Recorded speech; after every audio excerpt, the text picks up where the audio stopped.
On va parler donc des castors à présent. Oui, ce week-end, la traditionnelle... Que se passe-t-il avec les castors? Ça vous interroge, hein, ça vous interroge. Hein. Ah oui. La traditionnelle au castor est organisée. Donc, pour en parler sur ce plateau, Sandrine Tesson, bonsoir. Et Christophe Beauvisage, tous les deux organisateurs de la course. Alors, ça nous brûle les lèvres. D'où vient le nom castor? Alors, ce n'est pas une course pour les castors, mais le castor est une mascotte, et la mascotte du club de Guyancourt Orientation 78. Et cette mascotte vient sûrement de la première carte de course d'orientation que le club a créée sur ce site-là du parc des Sources de la Bièvre. Sources de la Bièvre, bièvre, beaver en anglais, castor. Donc ça vient de loin. On peut penser que ça dans vient la de Bièvre, loin. il y a eu des castors et que... bon, toujours est-il que le castor est devenu effectivement la mascotte du club. Et alors, au cours de ce week-end, donc 2 jours de compétition, comment ça va se passer? Je crois qu'il y a plusieurs épreuves qui vont se dérouler sur les 2 jours. Tout à fait. Il y a le samedi une course d'orientation AVTT qui est organisée. Et le dimanche, une course d'orientation pédestre. La pédestre, ce sera la 11e édition cette année. Et concernant la course d'orientation AVTT, ce sera la 3e édition cette année. Et pour la 2e année consécutive, on a décidé de combiner les 2 courses et de faire un week-end CO, ce qu'on appelle dans le jargon des orientateurs un week-end CO. Et on a créé la Biocastor, donc avec un classement combiné pour certains orienteurs qui vont faire 2 épreuves, une le samedi et une le dimanche. Bio, ça n'a rien à voir avec l'environnement? Si, quelque part quand même. C'est pas seulement le fait qu'il y ait deux rendez-vous. Tout à fait. On essaye de faire attention. De toute façon, on a quand même des impératifs à ce niveau-là, au niveau de la fédération et au niveau de l'ONF, puisqu'on est quand même sur les terres de l'ONF. On a souvent besoin de demander des autorisations. Il faut qu'on rende la forêt dans l'état où on l'a trouvée, donc propre. Et donc il y a ces deux épreuves. En VTT, il y a 4 parcours et à pied 7. On voit les images, c'est difficile. Voilà, tout à fait. Ça glisse, c'est compliqué. Hein. S'il pleut ce week-end, ça risque d'être compliqué. Le terrain risque d'être un petit peu gras, effectivement, mais ça n'arrête pas les participants, généralement. Peut-être un mot juste si les gens veulent se renseigner un peu plus sur le détail de la course. Vous avez un site internet où on peut s'y référer? Tout à fait, aucastor.org. Voilà, si jamais vous voulez aller sur Internet en même temps que vous suivez Pardon. cette émission. Voilà. Et puis n'oubliez pas aussi Castor. les réseaux sociaux d'ailleurs pour commenter le 78, le hashtag le 78. Et alors, à part la Biocastor, il y a la Mini-Castor. Alors, qu'est-ce que c'est la Mini-Castor? Je laisse Christophe. Il s'agit d'un des 7 parcours de l'épreuve pédestre. Et donc ce parcours mini au castor, le dernier né, on va dire, de l'épreuve, s'adresse surtout aux petits, aux enfants âgés de 4 à 7 ans, accompagnés de leurs parents, parce que c'est un peu difficile quand même à 4-5 ans de faire de l'orientation tout seul. Si c'est pour les perdre en forêt, c'est Et- pas forcément l'idéal. Alors cette année, ce parcours mini au castor sera en grande partie urbain, sur la commune de Voisins, un petit peu en forêt aussi, mais en grande partie urbain. Et il s'apparente assez facilement à un jeu de piste plus qu'à une course d'orientation. Il s'agit bien évidemment de se déplacer carte en main, mais il y a quelques activités ludiques à chaque balise pour rendre la chose encore plus ludique qu'elle n'est déjà. Justement, vous parlez de courses ludiques. L'Ocastor est ouverte à tous. On n'est pas obligé d'être un pro de la boussole pour s'aventurer. Effectivement. Donc le dimanche, sur l'activité pédestre, on propose 7 parcours. 4 des 7 parcours sont adaptés à des gens qui ont déjà une certaine connaissance de l'activité, qui donc viennent le faire dans un esprit de compétition, chronométré. Et 3 des 7 parcours, dont le mini au castor, est lui plus destiné aux novices ayant envie de découvrir l'activité.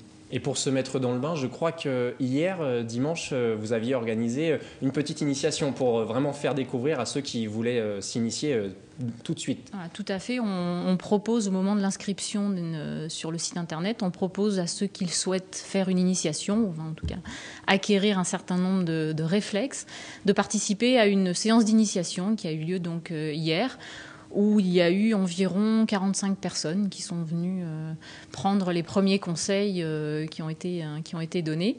Et nous organisons aussi une petite séance d'initiation le jour de la course, le dimanche matin, aux alentours de 8h30 avant le départ, pour ceux qui n'ont pas pu assister à celle d'hier et qui auraient besoin peut-être aussi d'un petit réglage supplémentaire avant le départ de la course. Et quels sont les bons réflexes pour être excellent dans le domaine de l'orientation ?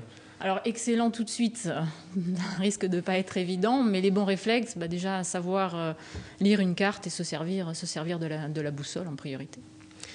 Pour la compétition, vous vouliez rajouter quelque chose, Christophe ? J'allais surtout rajouter de tenir sa carte dans le bon sens. Tenir sa carte à l'endroit. C'est un bon début, mais... Parce qu'il y en a beaucoup qui viennent sur la compétition et qui ne savent pas, qui prennent la carte à l'envers et vous voyez partir. Ça vous arrive ? Comment ils vont arriver ? Disons que même quand on est un orienteur aguerri, on va dire, il nous arrive de malencontreusement faire une erreur stupide de tenue de carte à l'envers et donc de s'éloigner de la balise. Je crois en plus que c'est une carte spéciale. C'est pas les cartes Michelin ou les cartes routières qu'on trouve. Merci Anthony pour cette marque. Voilà. Les cartes routières qu'on trouve voilà.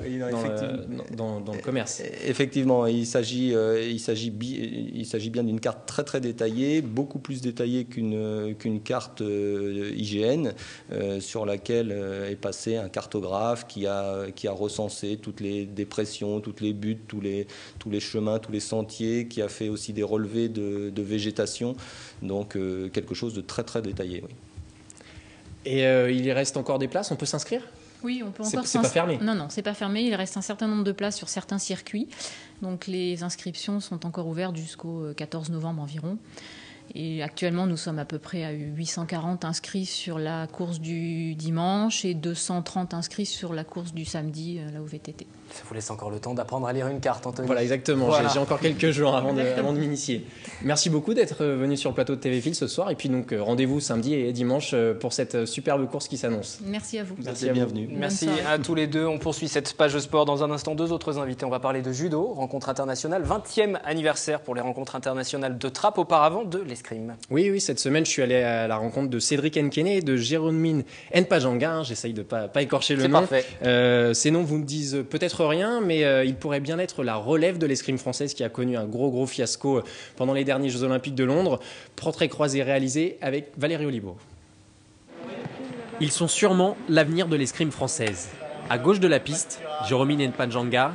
À droite, Cédric Nkene, champion de France junior 2012.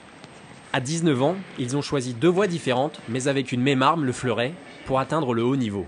Cédric est resté fidèle à trappe et continue ses études à l'université de Versailles-Saint-Quentin. Il pointe désormais au 25e rang mondial pour sa dernière saison junior. Jérôme, elle, a intégré le pôle espoir féminin français à Aix-en-Provence à l'âge de 15 ans et prépare le concours de Sciences Po par correspondance. Deux systèmes d'entraînement et de vie qui n'ont qu'un seul but, intégrer l'équipe de France en vue des Jeux Olympiques de 2016. De tous les enjeux, non, je pense pas, parce que l'important, c'est quand même les seniors. Essayer de rentrer à l'INSEP. Cette chose, j'aurais plus comme essayer de montrer ce que je suis capable aux entraîneurs nationaux, tout ça. Mais j'essaie de pas trop me prendre la tête. Je travaille pour l'équipe de France senior, pour avoir des titres, pour tout. Depuis le cataclysme des derniers Jeux Olympiques de Londres, où l'équipe de France est rentrée bredouille, la fédération française est en plein chantier. Des changements qui pourraient profiter aux jeunes espoirs trappistes. Les portes, elles sont ouvertes, quoi. Ils ont des choix à faire dans leur vie. Voilà. Est-ce qu'ils veulent faire du haut niveau? Ça demande des sacrifices. Ils le savent. Il faut qu'ils prennent leur destin en main, quoi. C'est ouvert, il n'y a rien de fermé. S'ils sont bons et s'ils le méritent, les places, elles arriveront. Maintenant, c'est du travail. Il peut se passer plein de choses, quoi. Il peut se passer une blessure, il peut se passer que ça ne marche pas une année. À la base, c'était pas gagné pour l'équipe du Fleuret Dames. Elle ne devait pas partir au JO, donc c'est un super bon point qu'elles soient parties et qu'elles aient fait 4e. Elles n'ont pas fait dernière de la compète en même temps. Et pour nous, les jeunes, ça nous pousse à redoubler d'efforts et pour apporter des médailles au prochain JO. Je pense qu'il y aura du changement. Du coup, je pense que si je me débrouille bien jusqu'au JO, je pense que j'ai mes chances. Après, vu qu'il y a quand même de la concurrence à côté, pour ces JO-là, ça me paraît un peu compliqué, mais je vais essayer de tout faire pour. Cédric et Jérôme savent que l'avenir se joue maintenant.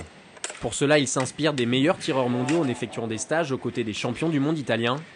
C'est sûrement cette ouverture qui permettra aux espoirs tricolores de comprendre les exigences du haut niveau.